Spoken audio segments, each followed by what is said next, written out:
এমন কিছু উৎসব আল্লাহ পাক সৃষ্টি করে দিয়েছেন যেখানে মানুষ আমল গুছিয়ে আবারও আল্লাহর পথে ফিরে আসতে ঠিক এরকমই একটা উৎসব হচ্ছে এই জিলহজ মাসের প্রথম 10 দিন।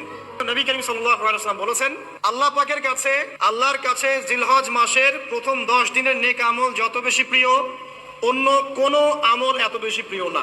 গিয়ে সাহাবায়ে কেরাম প্রশ্ন করছেন, তারা বলছেন, ইয়া রাসূলুল্লাহ, হে আল্লাহর রাসূল, আল্লাহর পথের জিহাদও কি নয়? আমরা তো জানি ইসলামের সর্বোচ্চ চূড়া হচ্ছে আল্লাহর পথের জিহাদ।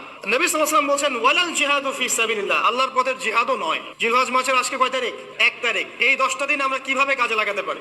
এই 10 দিনের একটা সিয়াম বা একটা রোজা 1 বছর রোজা রাখার সমান, এবং এই 10 রাতের এক রাতের কিয়াম লাইলাতুল কদরের কিয়ামের সমান। আর আমরা জানি লাইলাতুল কদর সম্পর্কে আল্লাহ পাক কি বলেছেন? 1000 মাসের ইবাদতের চেয়ে উত্তম। এই 10 দিন 10 রাত কি আমল করতে হবে এই হাদিসটা বলে দিচ্ছে, সিয়াম এবং কিয়াম। 10টা সিয়াম না পড়েন, অ্যাটলিস্ট 3টা সিয়াম পড়া যাবে ইনশাআল্লাহ। একটা সোমবার পাবো সামনে আমরা, একটা বৃহস্পতিবার পাবেন, আর আরাফার সিয়াম পাবেন ইনশাআল্লাহ। আরাফার সিয়াম রাখলে আগের 1 বছর পরের 1 বছর 2 বছরের গুনাহ মাফ হয়ে যাবে ইনশাআল্লাহ আযজা ওয়া জাল। জিলহজ মাসের প্রথম দশকের রাতের প্রত্যেকটা নেক আমলকে 10 দিয়ে গুণ করা হয়, 10 গুণ বৃদ্ধি করা হয়। সুবহানাল্লাহ। প্রতিদিনের আমল 1000 দিন আমলের সমান, এবং আরাফার দিনের মর্যাদা 10,000 দিনের সমান। জিলহজ মাসের চাঁদ যে ব্যক্তি দেখবে, চাঁদ দেখে ফেলেছেন, কুরবানি করা পর্যন্ত এখন চুল আর নখ যেন সে না কাটে। যদি না কাটেন তাহলে কি হবে?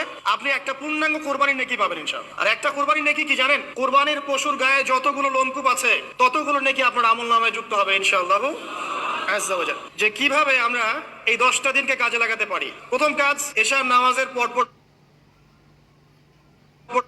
ঘুমিয়ে যাওয়া। 2 নাম্বার, ফজরের নামাজের মিনিমাম আধা ঘন্টা আগে ঘুম থেকে ওঠার চেষ্টা করা। ওই সময়টা হচ্ছে দোয়া কবুলের সময়।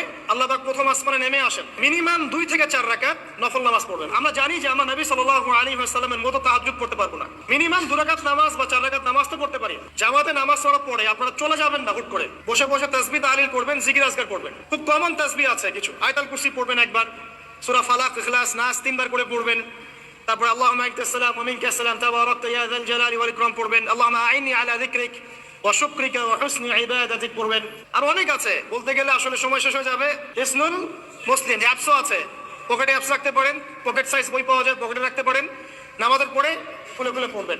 চেষ্টা করেন আধা ঘন্টা থেকে 1 ঘন্টা কোরআন তেলাওয়াত করার জন্য।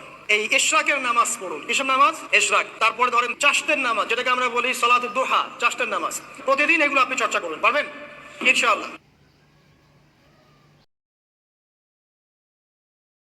এমন কিছু উৎসব আল্লাহ পাক সৃষ্টি করে দিয়েছেন যেখানে মানুষ আমল গুছিয়ে আবারও আল্লাহর পথে ফিরে আসতে ঠিক এরকমই একটা উৎসব হচ্ছে এই জিলহজ মাসের প্রথম 10 দিন। নবী করিম সাল্লাল্লাহু আলাইহি ওয়াসাল্লাম বলেছেন, আল্লাহর কাছে জিলহজ মাসের প্রথম 10 দিনের নেক আমল যত বেশি প্রিয়, অন্য কোন আমল এত বেশি প্রিয় না। গিয়ে সাহাবায়ে কেরাম প্রশ্ন করছেন, তারা বলছেন, ইয়া রাসূলুল্লাহ, হে আল্লাহর রাসূল, আল্লাহর পথের জিহাদও কি নয়?